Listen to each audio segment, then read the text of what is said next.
Manjaro 26.1 Bian-May is effectively here. Hey everyone!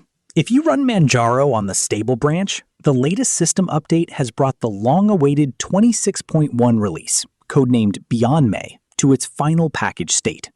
Project lead Philip Mueller noted in the official announcement that this update should mark the release of Bian-May, which the team has been refining for several months. Official installation images are also available now. What's new under the hood? The most visible changes sit in the desktop environments and the kernel lineup. KDE Plasma users now get Plasma 6.7.4, along with the matching frameworks and gear releases. This brings refinements such as a quick light-dark global theme toggle, better handling of background apps, including Flatpaks in the system tray, faster virtual desktop switching, improved notification animations, and various workflow polish. GNOME ships the 50 series with substantial polishing since its initial upstream release. Highlights include major advances in parental controls, screen time limits, bedtime schedules, and automatic locking.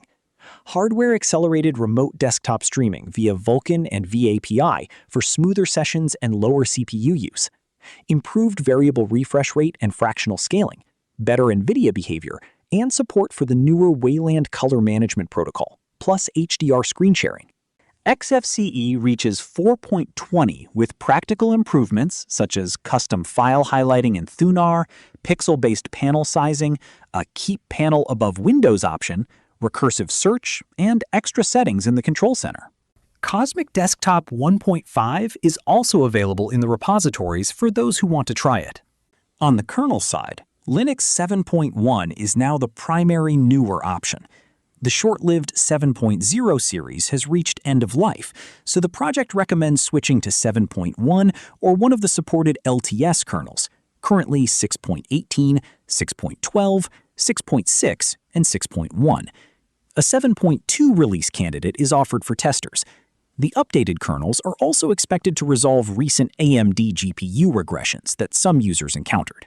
The stable repositories receive changes affecting more than 1,000 packages.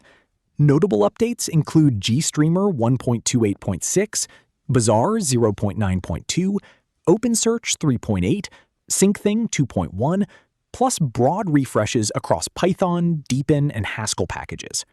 Important notes for users. Python 3.14 is now the default. Any AUR packages that install files into site packages or link against the previous libpython 3.13 need to be rebuilt after the update. The recommended workflow is to list packages still referencing the old Python path, rebuild them, for example with pmock, and run a rebuild detector check. NVIDIA owners with older hardware need to pay attention. The 590 driver series no longer supports Pascal, GTX 10 series, or earlier GPUs.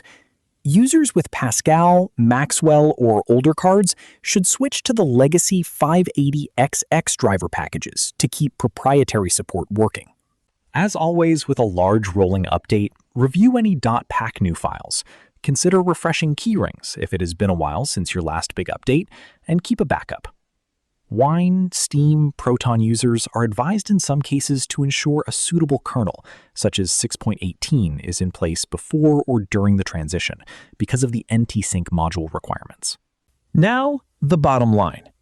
For current stable users, Bian-May is already available through a normal system update, no waiting required. Fresh install media for the 3 official editions, full and minimal variants, with different kernel options, can be downloaded from the usual Manjaro sources. The release continues Manjaro's pattern of delivering relatively recent desktops and kernels, while still offering LTS choices for stability and older hardware. That's the overview of Manjaro 26.1 Bian-May.